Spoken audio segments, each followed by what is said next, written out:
Dando continuidade aos nossos estudos de uma revisão mais breve, vamos agora falar sobre os povos fenícios, sobre os hebreus e sobre os persas.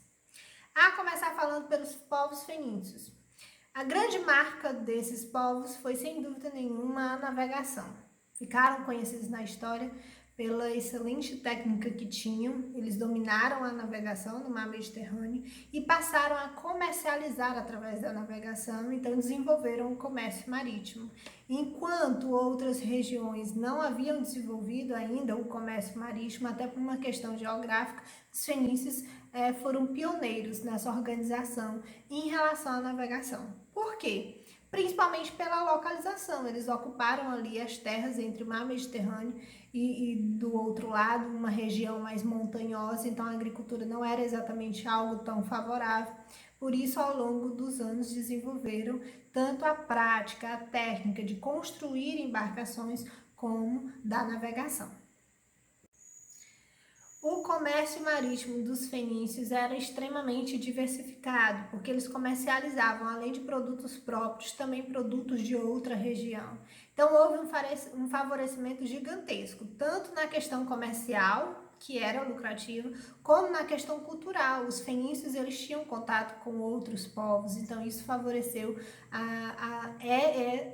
esse território, essa região, de uma forma também cultural. Então, nós temos aí a comercialização dos navios, de tecidos tingidos, que era uma característica e uma particularidade dos fenícios, a madeira, que era própria, a região em que eles habitavam tinha madeira de excelente qualidade, então eles comercializavam também azeite, joias, vidros. Então, esse comércio marítimo favoreceu, como eu disse para vocês, tanto a questão comercial, lucrativa, porque isso era a base da economia dos fenícios, enquanto os outros povos tinham como base econômica a agricultura, os fenícios tinham como base econômica o comércio marítimo, como a questão do enriquecimento cultural. O governo dos fenícios é a chamada talassocracia, que é esse governo que está intimamente ligado com as questões marítimas. Uma outra característica importante dos fenícios, eles criaram um alfabeto que depois foi aí aperfeiçoado pelos gregos. Os gregos anexaram as vogais ao alfabeto fenício, mas foram os fenícios que criaram o alfabeto, e a motivação principal era a questão da relação econômica, porque houve a necessidade de se criar símbolos que pudessem de fato favorecer as relações comerciais, questão de quantidade, questão do que se tinha, de como que se produzia, de como que se comercializava. Então, a motivação, a necessidade foi pelas questões de cunho comercial, de cunho produtivo. Mas nós temos aí um legado muito grande deixado pelos fenícios. Os povos hebreus, os primeiros povos monoteístas da história. Nós temos duas figuras importantes na história dos povos hebreus. O grande patriarca Abraão, que é o primeiro a conduzir o povo hebreu à Terra Prometida, e Moisés, que é a segunda pessoa a conduzir esse mesmo povo a retornar à Terra Prometida, certo? Então, assim, a localização desses povos está aí basicamente junto aos hebreus. Eles coexistiram com os hebreus, inclusive ali na cidade de Ur, que é uma cidade dos hebreus, fundada pelos hebreus, uma das cidades-estados, ficava localizada ali na região da Mesopotâmia. E aí Abraão faz esse primeiro percurso à Terra Prometida, recebe essa mensagem divina de que precisava conduzir esse povo, que era o povo escolhido, à Terra Prometida, no caso, a Palestina. E depois Moisés novamente recebe esse chamado, tem novamente essa missão de reconduzir esse povo para que eles retornem à Palestina, à Terra Prometida, já muito posterior, quando os hebreus estavam sendo escravizados no Egito.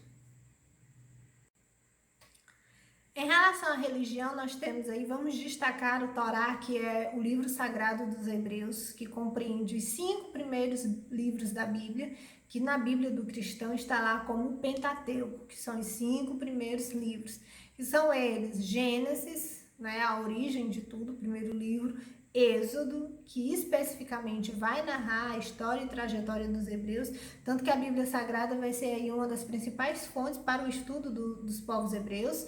Levítico, Números e o Deuteronômio. Quando falamos desses povos da antiguidade, um dos principais destaques é sempre a base econômica. Qual a forma econômica desses povos? No caso dos hebreus, eles eram seminômades, eles viviam quase que constantemente em peregrinação. Mas, assim, o que se pode destacar deles é que eles eram pastores, principalmente pastores. Claro, agricultores também, mas especialmente pastores, certo? Por volta do ano de 1200 a.C., surge uma figura muito emblemática, que é Moisés, que vai reconduzir esse povo para a Terra Prometida, no caso Canaã.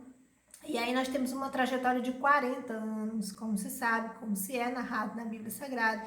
E dentro dos vários desafios pelos quais passam o povo hebreu junto com o seu líder, que é Moisés, que vai encaminhar esse povo, nós temos aí aquela parte emblemática que é da divisão das águas, né, do Mar Vermelho. Moisés atravessa junto com o povo hebreu o Mar Vermelho e atrás vinham os egípcios. Os hebreus eram escravizados nos egípcios. Então, quando a gente fala da fuga dos hebreus do Egito, é justamente por isso, porque os hebreus ficaram sendo escravos no Egito. E aí nós temos aí essa figura que vai retratar basicamente isso, que vai designar bem o papel de Moisés, que chega à Terra Prometida, não chega a pôr os pés de fato na Terra Prometida, morre um pouquinho antes, e aí Josué assume a partir de então. Mas é uma característica muito importante desse povo hebreu, toda a trajetória até a chegada à Palestina. E por fim, os povos persas. Os persas, eles são importantes na trajetória aqui desse estudo, porque eles foram os povos que constituíram o maior império da Antiguidade Oriental. Quando a gente fala desse estudo da Antiguidade, nós lembramos de três grandes impérios. Os persas foram os primeiros que constituíram esse grandioso império, e o mérito é do rei desses povos. Nós vamos já falar sobre os três reis principais.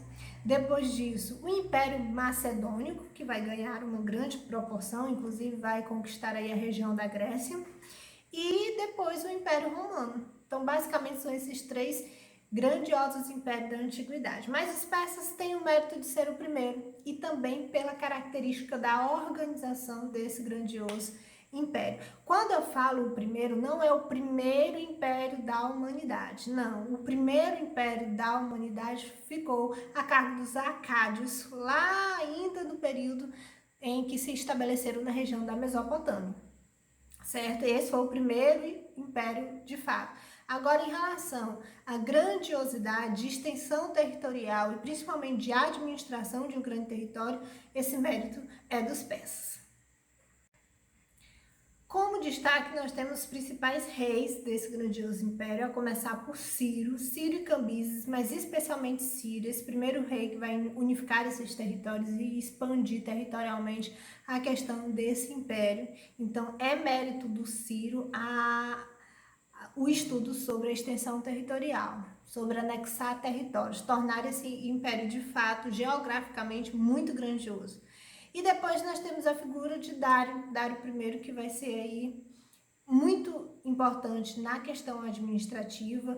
Não se tinha mais a ambição de agregar territórios, de se expandir o império. Dário, ele foi mais para a questão administrativa, então ele quis dominar de fato, administrar de fato o império que já era por demais grandioso. Então, ele teve algumas ideias para essa administração que foram méritos dos povos persas. Até então, não se teve notícia de uma outra administração dessa importância, dessa magnitude, não é? Eles dividiram, por exemplo, esse grandioso império em satrapias, que eram extensões territoriais de um domínio em particular, os sátrapas, que pudessem administrar aquela parte, aquele território, mas dando todas as informações para o imperador Dário I. Essa é a divisão, basicamente. Como vocês sabem, as satrapias eram unidades menores, foram divididas por Dário I e tinham como administradores os sátrapas. Os sátrapas não estavam sozinhos. ou estavam, pelo menos na administração, mas eles eram fiscalizados também a mando do rei. O rei colocava funcionários para fiscalizar essa administração, porque afinal de contas, os sátrapas, eles ficavam responsáveis pela cobrança dos impostos, e esses impostos iam diretamente para o rei. Então, eles colocavam os funcionários para que se vigiassem os sátrapas, que eram conhecidos como os olhos e os ouvidos do rei. Mas, além disso, dessa eficiência e administração em relação à divisão desse império, houve a criação de um correio muito eficiente também, de mensageiros que iam ali se revezando até essa mensagem chegar ao rei e o retorno dessa mensagem ao sátrapa em relação às informações das satrapias. Houve a criação de uma moeda, que é o dárico, que circulava por todo o império, e a abertura de estradas. A construção de estradas também é uma marca muito forte dos povos persas.